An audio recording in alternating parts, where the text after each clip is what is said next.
नमस्कार, मैं रवीश कुमार। कुणाल कामरा ने माफी नहीं मांगी। यह कौन सा नया भारत है जिसमें कोई भीड़ से माफी मांगने से इनकार कर दे और माफी नहीं मांगने वाले के समर्थन में लोग कमेंट में आकर पैसे देने लग जाएं, हौसला बढ़ाने लग जाएं। कोई 2000 दे रहा है, कोई 1000, कोई 4000, कोई 100, कोई 50, कोई 500, कोई $100 दे रहा है, कोई 50 यूरो दे रहा है। जिस भारत में कुणाल कामरा को कमजोर किया जा रहा है, उस भारत के विदेशी मुद्रा भंडार को कुणाल कामरा डॉलर लाकर, यूरो लाकर भरने में लग गए हैं। ये कौन सा नया भारत है? आज के वीडियो में हम उसे देखने का प्रयास करेंगे कि जिस भारत में कोई माफी मांगने से इनकार कर दे, वह भारत कैसा है, वह बंदा कैसा है। मैं समझ नहीं पा रहा कि कुणाल कामरा ने माफी नहीं मांगकर अपनी क्वालिटी दिखा दी या उस भीड़ की क्वालिटी दिखा दी। मुझे लगता है कुणाल कामरा ने ऐसा बोलकर भीड़ का अपमान कर दिया। जिस भीड़ को लगता है कि कुणाल की कॉमेडी ने उसके नेता का अपमान कर दिया है, क्या कुणाल ने माफी नहीं मांगकर उस भीड़ का अपमान नहीं कर दिया? भीड़ का डबल अपमान नहीं सहेगा हिंदुस्तान। हिंदुस्तान को आजकल काम क्या है? यही तो काम है, नहीं सहेगा हिंदुस्तान। आज का हिंदुस्तान खोज रहा है कि वह कौन कौन सी चीजें हैं जिसे वह सह नहीं सकता। आपको रोज कुछ ना कुछ इस हिंदुस्तान को देना ही होगा ताकि उसे पता चले कि आज आपको ये नहीं सहना है। नहीं सहने की होड़ मची है। जिस किसी को नहीं सह पा रहे हैं उसे पीट दिया जा रहा है या पीट देने की धमकी देकर वेटिंग लिस्ट में डाल दिया जा रहा है। भीड़ कह रही है नहीं सहेंगे, कुणाल कामरा कह रहे हैं हम भीड़ को ही नहीं सहेंगे, माफी नहीं मांगेंगे। अगर इस तरह से और भी लोग कुणाल कामरा की राह पर चलने लग जाएं और लाठी तलवार लेकर चली आ रही भीड़ के सामने खड़े हो जाएं, उनसे माफी मांगने से इनकार कर दें, तो भीड़ क्या करेगी? नहीं सहने का झंडा उठाए घूम रहा आज का यह हिंदुस्तान क्या करेगा? क्या उसे यह भी सहना पड़ेगा कि उससे कोई माफी नहीं मांग रहा? भीड़ को सहना चाहिए या कुणाल कामरा को सहना चाहिए, यह फैसला वरुण ग्रोवर के अलावा कोई नहीं कर सकता है। यह संकट का समय नहीं है, नहीं सहने का समय है। लोग जब 300 साल पुरानी कब्र को सहन नहीं कर पा रहे हैं, तो 2 महीना पुरानी कॉमेडी को कैसे सह लेंगे? भीड़ के बारे में भी तो उदारता से सोचिए। नहीं सहेगा हिंदुस्तान का नारा लगाती भीड़ कुणाल कामरा के पीछे भागी चली जा रही है। मुंबई से निकलकर गोवा, गोवा से होते हुए कर्नाटका, कर्नाटका से होते हुए केरल तक जा रही है। और फ्लाईओवर पर खड़े होकर उद्धव ठाकरे एकनाथ शिंदे को गद्दार पर गद्दार बोले जा रहे हैं। कुणाल कामरा ने, मुझे नहीं लगता कुछ गलत कहा है। गद्दारों को गद्दार करना ये किसी पर हमला करने की बात नहीं है। जो गद्दार है वो गद्दार है।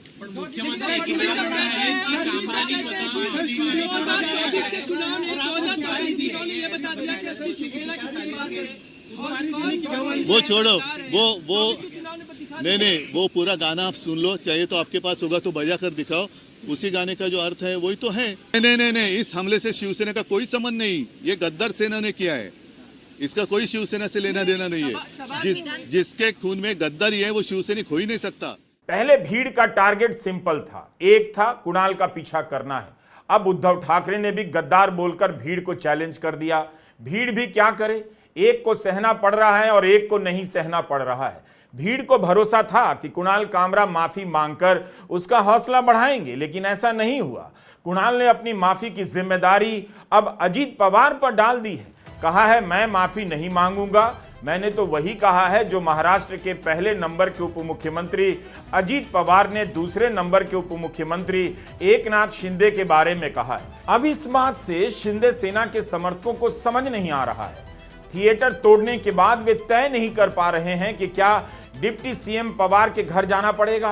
कैबिनेट मीटिंग में पवार और शिंदे कैसे नजर मिलाएंगे? शिंदे जी को पवार में कुणाल कामरा नजर आ गए तो क्या होगा? ये सब क्वेश्चन तो है ही मेरे सामने। भीड़ स्तब्ध है। कुणाल कामरा ने माफी नहीं मांगी तो वह क्या करे?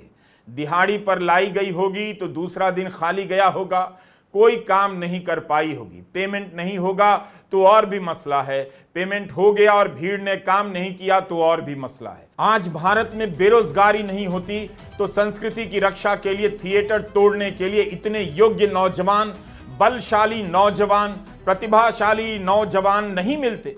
किसी ने सोचा इस बात पर? मेरे अलावा अगर यही भीड़ महिंद्रा एंड महिंद्रा और रिलायंस जियो में CEO होती, एडिशनल मैनेजर होती, डिप्टी डायरेक्टर होती, तो कुर्सी तोड़ने के लिए क्या इनके पास टाइम होता?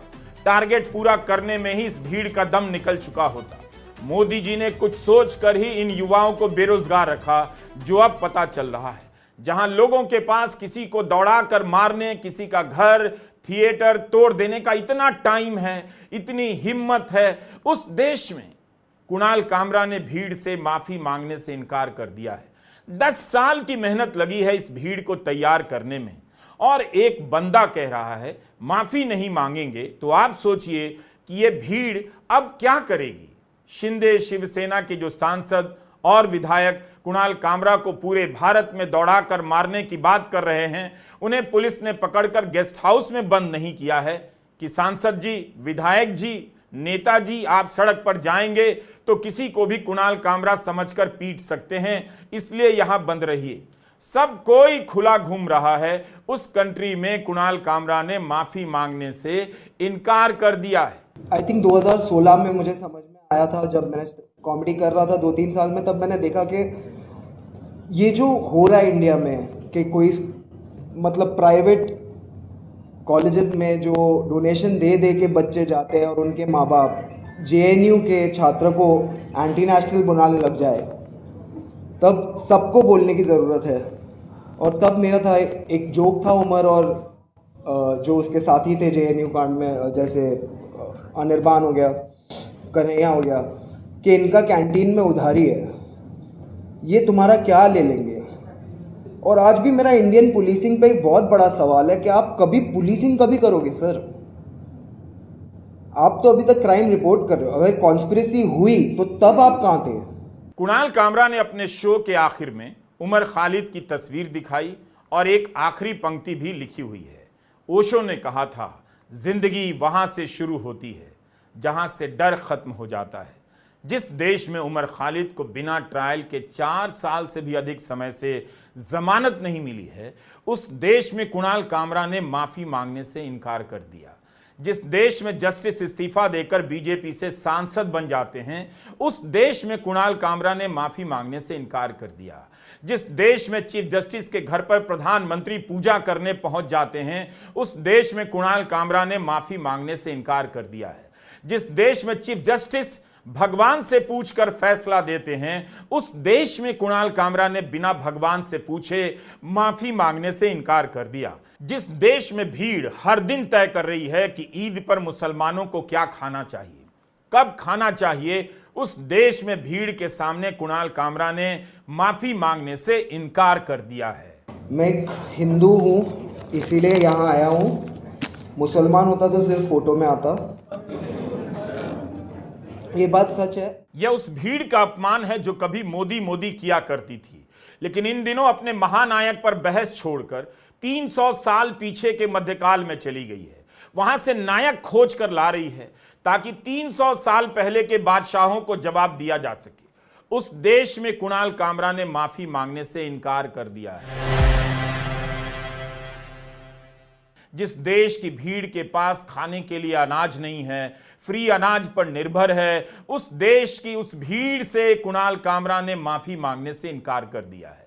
जो देश इस भीड़ को नौकरी नहीं दे सकता, लेकिन यह भीड़ उस देश को इतिहास बोध दे रही है, उसके शानदार इतिहास और योगदान के सामने कुणाल कामरा ने माफी मांगने से इनकार कर दिया। जिसमें कुणाल कामरा ने माफी मांगने से इनकार कर दिया। आप ऐसा समझने की गलती मत कीजिए कि इस भीड़ के पास सिर्फ 65 लोगों के बैठने की कैपेसिटी वाले स्टूडियो को तोड़कर बर्बाद करने की कैपेसिटी है, क्योंकि इसी भीड़ से निकलकर कोई इंसान मुसलमानों को मारने के नाम पर चलती हुई ट्रेन में बैठे किन्हीं 4 लोगों को गोली मारकर उनकी जान ले लेता है। और इसी भीड़ में से कुछ लोग जुनैद नासिर नाम के अकेले बंदे को घेरकर मार देते हैं और एक पुलिस इंस्पेक्टर सुबोध कुमार सिंह को भी मार देते हैं। उसी देश में कुणाल कामरा ने कहा कि वो माफी नहीं मांगेगा। वहीं पर फरीदाबाद में एक 24 साल के लड़के को गोली मारकर इसलिए मार दिया जाता है क्योंकि पुलिस को उस पर शक था कि ये लड़का गो तस्करी में शामिल है, जबकि वो नहीं था। उसी देश में कॉमेडियन कुणाल कामरा ने माफी मांगने से इनकार किया है और फिर चरखी दादरी नाम की जगह में अभिषेक, रविंदर, मोहित, कमलजीत, साहिल और इंद्रवेश ये सब लड़के एक साथ मिलकर किसी साबिर नाम के मुस्लिम युवक को जान से मार देते हैं। उस देश की भीड़ के सामने झुककर कॉमेडियन कुणाल कामरा ने माफी मांगने से इनकार किया है। जिस देश में राकेश, हरिओम जैसे 10 लोगों ने मिलकर कासिम नाम के मुस्लिम बंदे को मौत के घाट उतार दिया, उस देश में कुणाल कामरा ने कहा कि वो माफी नहीं मांगेगा। भारत को एक हिंदू राष्ट्र बनाने का सपना देखने वाली इस भीड़ का ये सांस्कृतिक पतन नहीं है तो फिर क्या है? आप समझिए कि कहां तो इसी भीड़ को अपनी संस्कृति को बचाने के लिए काम करना चाहिए था, लेकिन यही भीड़ कॉमेडियन कुणाल कामरा की कॉमेडी देखने जाती है और फिर उसी कॉमेडी में से अपनी इंसल्ट वाली बातें निकालकर कॉमेडियन से बदला लेने निकल पड़ती है। क्या प्रधानमंत्री मोदी जी की राजनीति ने इस भीड़ को कुछ ज्यादा ही आजादी देकर बेकार कर दिया है? गुस्से से तिलमिलाई हुई भीड़ को इतना भी पता नहीं चला कि ये कॉमेडी तो फरवरी महीने में ही हो चुकी थी। उनको इतना भी होश नहीं रहा कि अब ये तो मार्च महीने के आखिरी दिन चल रहे हैं, लेकिन तब भी ये भीड़ उस कॉमेडी वाले थिएटर में जाकर वहां तोड़फोड़ करने लगी और अपनी पार्टी के पक्ष में नारे लगाने लगी। इसका मतलब हम ये समझ सकते हैं कि ये भीड़ कभी भी कहीं भी जागरूक हो सकती है और किसी पर भी हमला कर सकती है, फिर चाहे सामने वाला कोई भी हो। हम आपको बता दें कि जिस देश की भीड़ की हिंसा को कंट्रोल करने के लिए साल 2018 में सुप्रीम कोर्ट ने इस हिंसा वाले मुद्दे पर कई हफ्तों की सुनवाई करके नई गाइडलाइंस बनाकर आदेश दिया कि इसके बाद पुलिस प्रशासन के क्या क्या काम होंगे, जैसे कि पहले से ही पता करने की कोशिश करनी है कि भीड़ कहां इकट्ठा हो रही है, कौन से लोग अफवाह फैलाकर हिंसा करना चाहते हैं। लेकिन इन सबके बावजूद भी मुंबई के हैबिटेट थिएटर में घुसकर यही भीड़ हुड़दंग मचाती है और थिएटर में रखी मेज कुर्सियों को एक दूसरे के ऊपर फेंक कर भारी नुकसान पहुंचाती है। अब हमें ये बात तो समझ में आ गई कि इस भीड़ को सुप्रीम कोर्ट की गाइडलाइंस की कोई परवाह नहीं है, लेकिन साथ में वहां के पुलिस प्रशासन को भी कोई परवाह नहीं है। ऐसा भी हमें देखने को मिला है क्योंकि उसी दिन पुलिस भी उस हैबिटेट थिएटर के बाहर ही खड़ी रही जब उस भीड़ ने थिएटर में हल्ला बोलकर थिएटर को भारी नुकसान पहुंचाया था। और उस देश में ही उस भीड़ के सामने आकर कॉमेडियन कुणाल कामरा ने कह दिया कि मैं माफी नहीं मांगूंगा। जिस देश में गोलियां चलाने का नारा लगाने वाले सांसद को खुद प्रधानमंत्री मोदी राज्य मंत्री से सीधा कैबिनेट मंत्री बना देते हैं, देश की जनता उनमें से एक को अपना वोट देती है, क्या उस देश में कॉमेडियन कुणाल कामरा को इन गोली मारने वाले सांसदों से जरा सा भी डर नहीं लगता? आखिर कुणाल कामरा ने ये कैसे कह दिया कि मैं माफी नहीं मांगूंगा?